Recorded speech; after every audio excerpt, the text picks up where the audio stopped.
Welcome to Anusha cooking channel.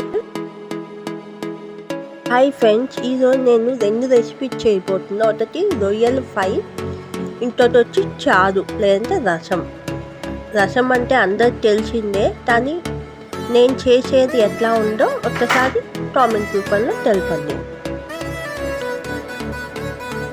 రొయ్యల fry ఎలా చేసుకోవాలో ఇట్లా చూద్దాము. ఇప్పుడు చారుతో ఎలా చేయాలో ఈ వీడియోలో తెలుస్తున్నాం. ఇప్పుడు రొయ్యల ఫ్రై ఎలా చేస్తున్నామో ఒక్కసారి ఇంగ్రీడియంట్స్ చూద్దాం. రొయ్యలు ఇట్లా నీట్గా తరిగి పసుపు వేసి పెట్టుకోవాలి. ఉల్లిపాయలు, అల్లం పేస్ట్, కొత్తిమీర, పుదీనా. అంటే ఇప్పుడు ఉల్లిపాయలని చిన్న చిన్న ముక్కలుగా అలా తోచుకొని మిర్చి జార్లో వేసుకోవాలి. ఇప్పుడు దాంట్లోనే దాల్చిన చెక్క, లవంగాలు, చెక్క ముక్క, లవంగాలు వేసి బాగా దంచేసుకోవాలి. కొంచెం నీళ్ళు పోసి బాగా దంచేసుకోవాలి.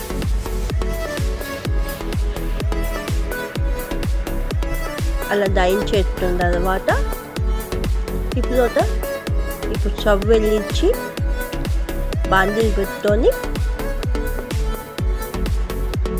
కొంచెం నూనె పోద్దాం. ఎక్కువ పోయబాకని ముందు కొంచెం పోతున్నాం. ఈ అల్లం మనము ఈ ఉల్లిపాయలన్నీ మిర్చి వేస్తున్నాం కదా, ఆ మిశ్రమాన్ని దాన్ని వేసి దాన్ని బాగా ఏదేట్టుగా చుట్టుకోవాలి. ఉల్లిపాయ బాగా ఏదేట్టుగా అది మూత పెట్టుకొని కొద్దిసేపు వాటిని వేరనియాలి. సిమ్లో పెట్టుకొని చేసుకోండి. ఉల్లిపాయ అట్లా బాగా వేగిన తర్వాత దాని ఉప్పు, కారం వేసి బాగా కలుపుకోండి. పసుపు వేసి బాగా కలుపుకోండి. అలా దగ్గరికి రావాలి. దగ్గరికి వచ్చిన తర్వాత అల్లం పేస్ట్ చేసి బాగా కలుపుకోవాలి. నేను వాడుతున్న ఈ డాష్ సౌండ్ ఎప్పుడు నుంచో వాడుతున్నాను, అమెజాన్లో కొన్నాను. చాలా బాగుంది.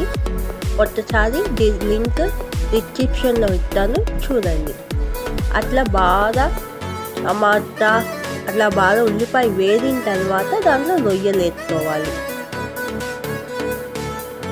రొయ్యలు వేసుకొని కొంచెంసేపు అలా వేసుకో. కారం సరిపోలేదు కాబట్టి నేను మళ్ళీ వేస్తున్నాను. మీకు సరిపోతే పర్వాలేదు, సరిపోతే మళ్ళీ వేసుకోండి. కొంచెంసేపు మూత పెట్టుకొని ఉంచుకోవాలి.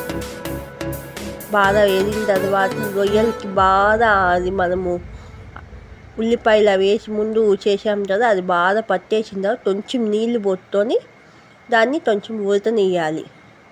ఉడికిన తర్వాత దాంట్లో కొత్తిమీర, పుదీనా వేసుకోవాలి. అలా బాగా దగ్గరికి వచ్చేయాలి. అంటే రొయ్యల ఫ్రై ఇట్లా టైట్ చేయండి ఒకసారి. ఇప్పుడు చారు ఎలా చేసుకోవాలో చూద్దాం. చారు దాన్ని రసంతో అంటారు. 2 టమాటాలు, ఉప్పు, పసుపు ఇవన్నీ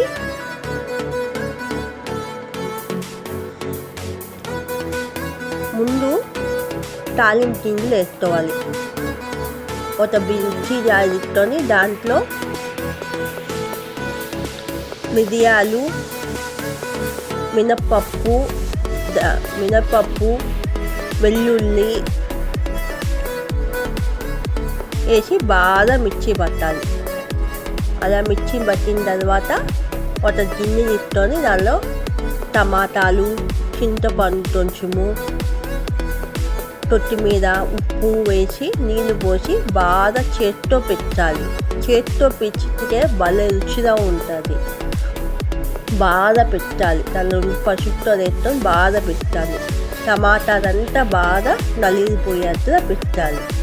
పిచ్చికి ఇప్పుడు చవ్వెలితోని మనం మిర్చి పట్టి పెట్టుకున్నాం కదా, ఆ తాలింపు గింజలు వేసి వేసుకోవాలి. నూనె పోసుకొని దాంట్లో ముందు ఆవాలు కరివేపాకు వేసి అవి వేసిన తర్వాత మనం మిక్సీ వేసి పెట్టుకున్నాం కదా, అది దాంట్లో వేసుకోవాలి. వేసి కొంచెం వేగనియాలి. వేగిన తర్వాత అదే మంట పైన చారుని పెట్టి మనం కలిపి పెట్టుకున్నాం కదా మన చేతితో, ఆ చారుని పెట్టి మనం ఏదైతే మిర్చి వేసుకొని ఇవన్నీ వేపుతున్నాము చూడండి, అది దాంట్లో వేసుకోవాలి. ఆ చారులో ఆ మిశ్రమాలంతా వేసుకోవాలి. చారు పొందతోనదు, మలలతోనదు.